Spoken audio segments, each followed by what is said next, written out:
Who gets a retrospective? Most commonly, it's actors or directors. But upon occasion, other artists contribute so fully to the creation of great cinema that they demand broader attention.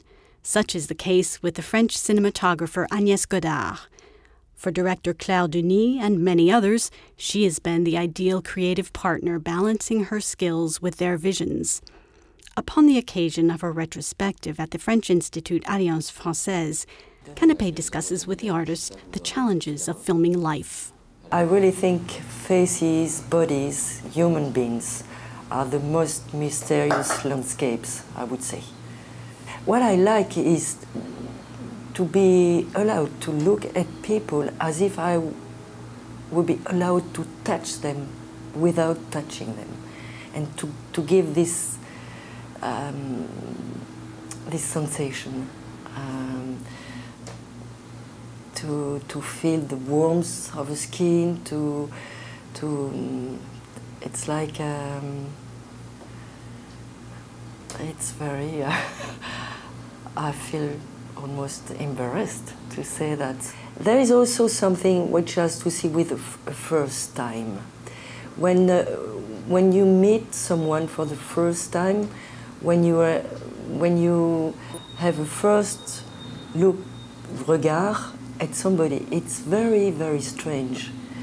And it will never happen again. There is a first time all the time. And that's what I like to try to find. Essayer de rencontrer, essayer de découvrir, de connaître de plus en plus une personne. Et au fur et à mesure, les sensations se transforment. En fait, c'est aussi quelque chose qui a à voir avec la beauté. Parce qu'il y a la beauté plastique, mais il y a la beauté intérieure. Et regarder, au fur et à mesure, c'est comme changer l'endroit de la beauté. C'est ça, rencontrer l'âme de quelqu'un ou la singularité d'une personne. Et pour moi, généralement, ça veut dire que, d'une certaine manière, je peux dire que je trouve les gens de plus en plus beaux quand je les filme. Il y a quelque chose comme ça. Et plus en plus beau parce que c'est aussi l'idée que nous sommes mortels et que donc c'est quelque chose qui, une personne va se transformer puis disparaître. Et donc c'est vraiment essayer de capturer, de fixer un tout petit morceau de ce que peut être l'existence de quelqu'un. Je crois que ça vient de la raison pour laquelle j'ai eu envie de faire ce travail. Mon père faisait beaucoup de photos de famille et de films de famille. Et il est mort il y a très longtemps.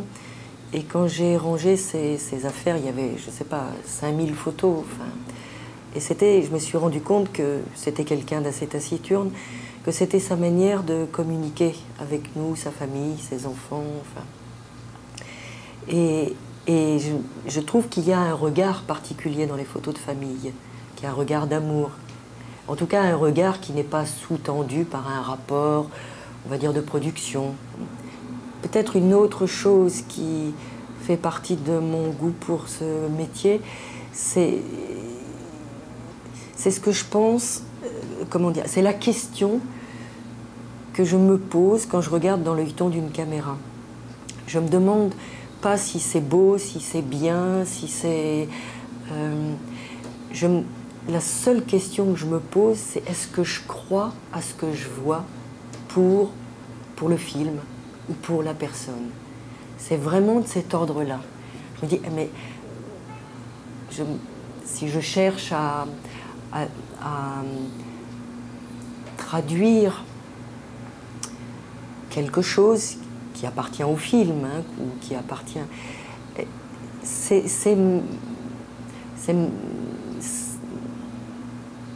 que je cherche à atteindre, c'est Me dire, là oui, je crois que ça dit ça. Enfin, c'est vraiment une question de foi. Je suis un peu mystique d'une certaine manière, mais pour moi, c'est ça, croire dans le cinéma.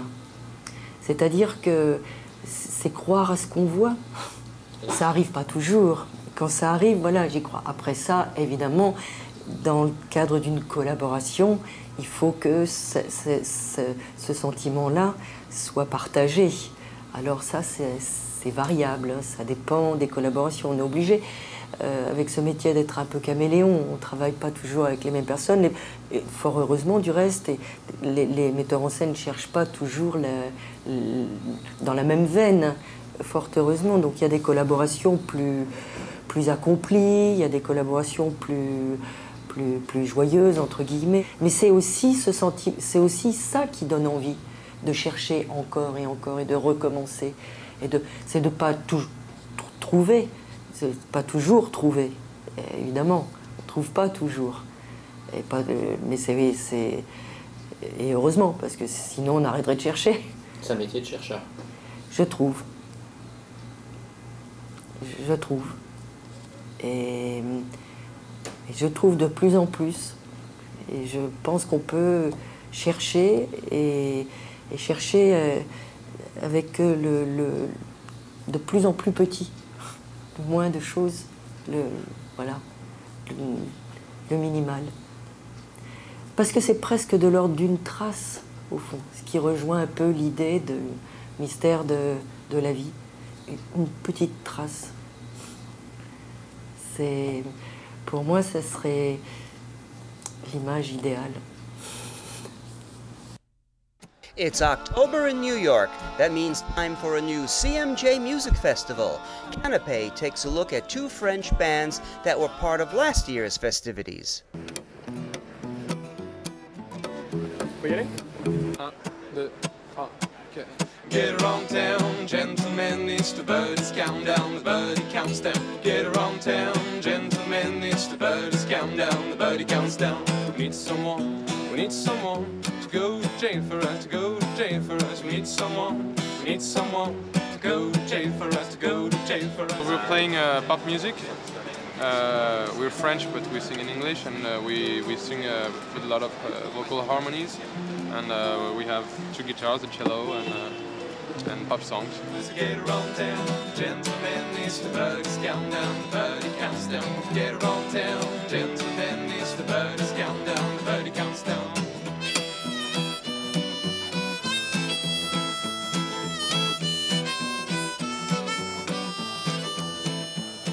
Usually, one of us brings an idea of chords, of melody, and we work it all together. And some songs we compose them like all together, just by jamming. And actually, the song we're going to play comes from a jam. The title is inspired by a song by Benjamin Britten, yeah, a classical composer, and that we really like. And we used to sing this song in our choir, yeah. Yeah, choir. And it means a lullaby in Old Scottish.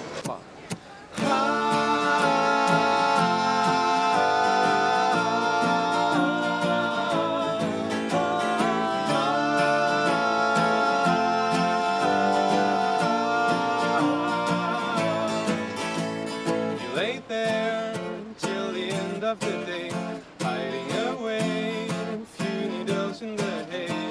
'Cause all you know is time won't stop. You get up when you can't see the moon by the window, but you think it's too soon. Some people, they're still running in the streets.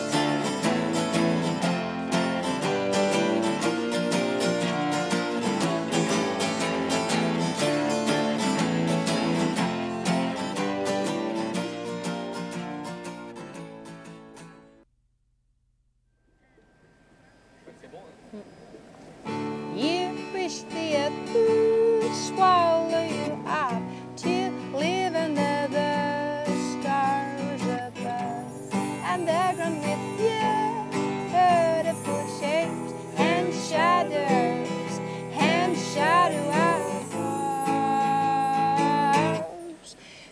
cloth hands very slowly across the screen. A silhouette suddenly appeared through the wind. Your fingers are the most nimble I've ever seen. The light is too faint to see your face, but I can feel that you're out of breath. You wish the abuse swallow you up to live in the best of us, and they're gonna with you beautiful shapes and shadows and shadow hours. You wish the abuse swallow you up to live in the best of us, and they're gonna with you beautiful shapes and shadow hours.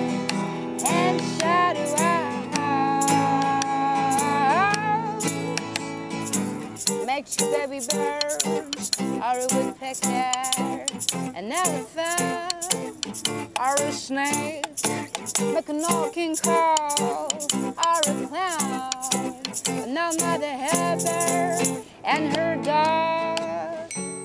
The light is too faint to see your face, but I can feel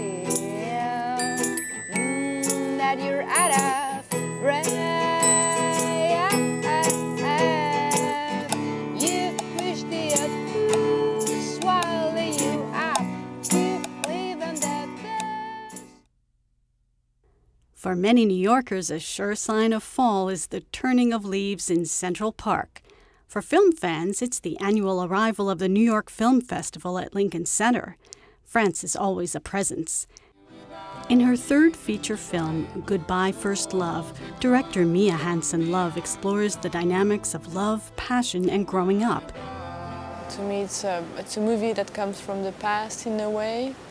After my two previous films, I basically had a feeling I had to do this film if I wanted to move forward. Ce film-là, s'il y a rupture, c'est aussi dans le sens où il complète. Pour moi, les deux autres, c'était délibéré de ne pas avoir traité la question de l'amour physique. Dans mes deux films précédents, par exemple, c'est quelque chose que je voulais garder vierge pour ce film-là. Et dans les deux films précédents, j'ai beaucoup plus parlé de l'amour entre adolescentes et les adolescentes et leur père. J'ai parlé de l'enfance, j'ai parlé du deuil. Tandis que là, j'ai évoqué quelque chose qui peut aussi avoir avec le deuil, mais d'une manière beaucoup plus charnelle. Le choix des acteurs est quelque chose d'absolument capital. Pour moi, c'est quasiment la partie, c'est à la fois la partie la plus douloureuse et la plus excitante de la création du film, parce qu'il y a toujours des moments où on a l'impression qu'on ne les trouvera pas et où du coup on est au bord de renoncer au film. Enfin, ça m'est arrivé en particulier sur le personnage de Sullivan, j'ai mis des mois à trouver l'acteur, et c'est pour ça que je me suis finalement tournée vers un comédien allemand, parce que je n'ai pas trouvé en France l'acteur qui correspondait à ce que j'imaginais. Enfin, et pour moi, c'est sacré, quoi. Le choix des acteurs, c'est quelque chose sur lequel il n'est pas possible de faire le moins de compromis. Je ne pourrais jamais choisir un comédien en fonction de son degré de célébrité. Peut-être un jour je travaille avec des acteurs connus, mais ce ne sera pas la raison pour laquelle je travaille avec eux.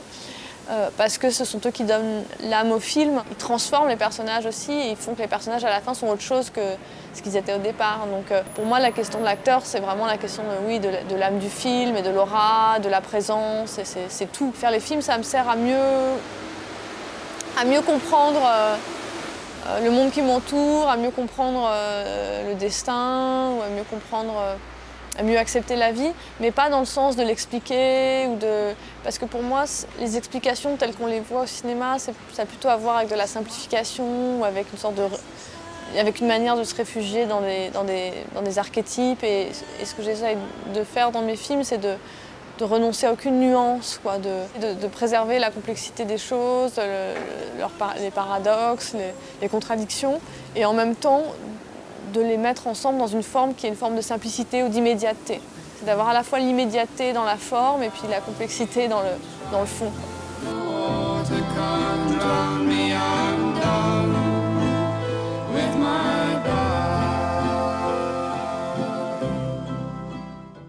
Luc and Jean-Pierre Dardenne returned to New York with the 2011 winner of the jury's grand prize at the Cannes Film Festival, The Kid with a Bike. They explore with their humanist touch the struggles of an 11-year-old boy abandoned by his father. On a organisé un casting. Oui, à la radio et dans les journaux. Et puis, sur base de photos que nous avons reçues, on en a retenu 150. Et le premier jour, le 5e garçon, c'était Thomas Doré, qui finalement est devenu Cyril. Et dès qu'on l'a vu et qu'on a travaillé avec lui, on s'est douté que ça allait être lui qui allait être notre comédien. On faisait faire comme petit exercice une version simplifiée de la première scène, hein, quand Cyril est au téléphone et qu'il attend que son père décroche. Et il nous a tellement fait croire que peut-être son père allait décrocher quand on l'a filmé, qu'on s'est dit ça doit être Cyril, ce sera lui. C'était surtout les choses physiques qui étaient importantes à répéter, les chutes. Parce qu'il y a plusieurs chutes avec elle. Puis dans la voiture, quand le gamin se jette sur elle, il y avait beaucoup de scènes très physiques. Et là, on a beaucoup répété. Et je crois que répéter les choses physiques, c'est ce qui permet aux acteurs d'entrer dans le film et dans le personnage. L'histoire du film lui-même, on l'a pensé à partir des décors. Parce qu'on connaît bien le décor. Ça fait... Combien d'années déjà qu'on a fait les documentaires là-bas, dans les années... Ça fait 30 ans qu'on est là-bas, qu'on filme dans ces endroits. D'abord les documentaires, puis la fiction. Et il y a la cité, il y a le bois devant, et là, à l'autre angle du triangle, il y a la station-service, la petrol station. Et on s'est dit, le père, lui, doit être ailleurs, puisqu'il a quitté la cité. Il a quitté le triangle, si je puis dire, et il est dans la ville. Et on l'a mis là. Et chaque fois qu'on va aller dehors, ce sera pour aller chez le père, chercher après lui. L'histoire est proche d'un conte. Hein. On peut dire que Samantha, c'est la bonne fée.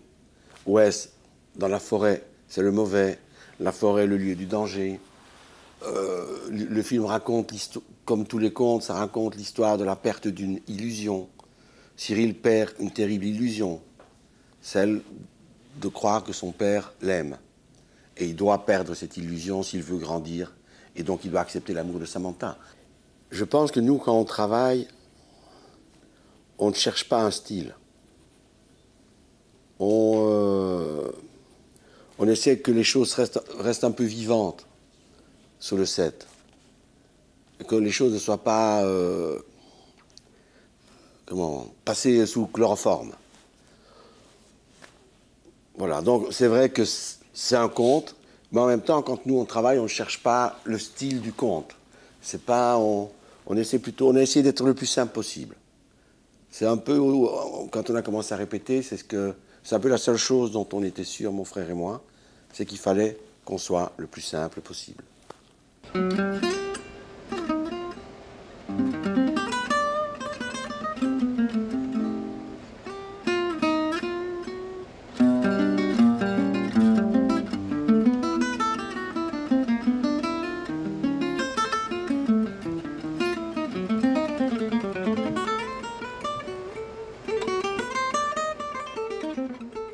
In the 1930s, the great guitarist Django Reinhardt invented a style of music now known worldwide as gypsy swing.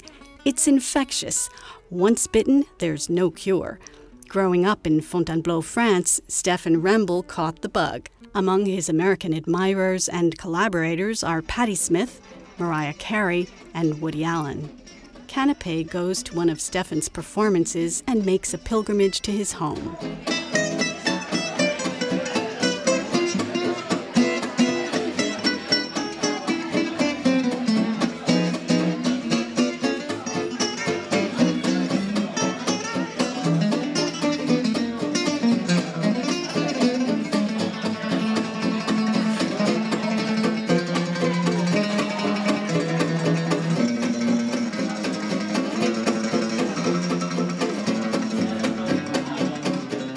I went to the gypsy campsites in north of Paris for like many years, and I learned the traditional tricks, the traditional way of playing like that gypsy style. It's really its own thing. Okay, it has a certain swing that you can recognize like from the rhythm guitar, and you hear some tricks on the solo guitar.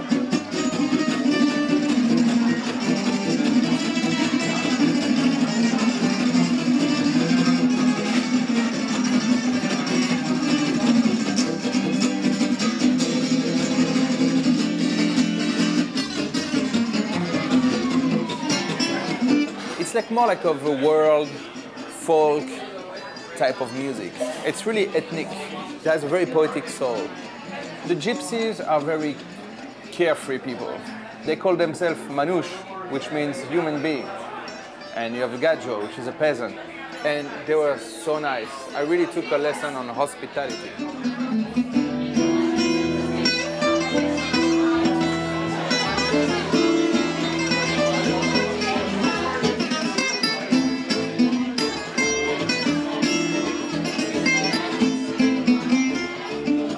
How did Woody Allen get in touch with me? His producer got in touch with me actually a few years ago when they were doing Vicky Cristina Barcelona. And then a few months ago, she contacted me again. She was like, can you write a theme for our next movie, Midnight in Paris? We need like a French environment, Paris. And even if they are from Marseille, I thought of Fada because that's the Frenchiest bistro I know in New York, like with the real French soul. There is really something here. So I composed, because I never saw the movie, I composed it with my background of like traditional gypsy waltz, the pictures I have of Paris, and the picture of Fada.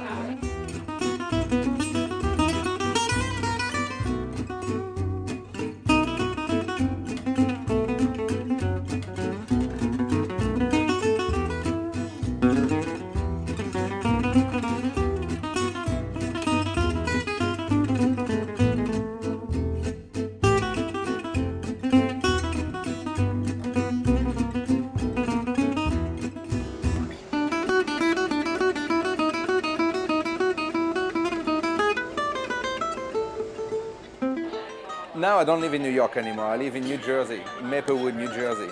I just went outside New York because I need some nature, some peace. And actually 15 minutes away and it's so beautiful.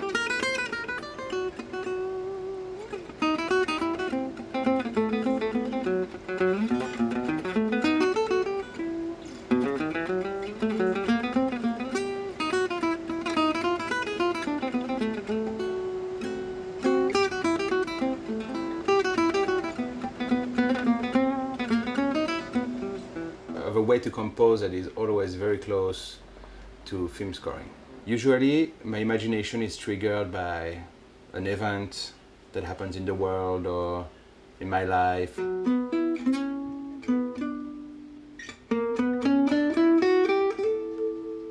The Arabic Spring started to blow, you know. It was very, very intense. And I was trying to feel like the peace that people want, you know, vox populi, you know, like really like. It's not about the way they fight, it's like what they really want.